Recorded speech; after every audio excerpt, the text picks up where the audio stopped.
Okay, so once you've registered for a course on the PACA Concussion Education portal, you'll be taken to this registration success page. And this is where you can enroll in the different studies. So as you'll see here, if you are already enrolled in the course, it will show up like this, where you can hit continue study or enrolled in it up at the top there as well.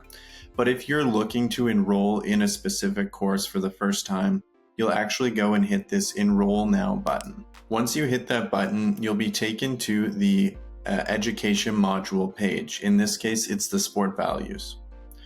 So once you get to this page, you'll be able to look around and see the different types of videos and modules that you'll be able to look into as a part of this course.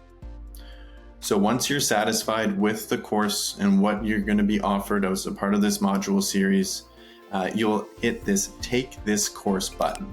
And once you hit that button, you'll be enrolled in the course officially. And from there, then we'll get into more of the navigating course content, which we'll talk about in the next video.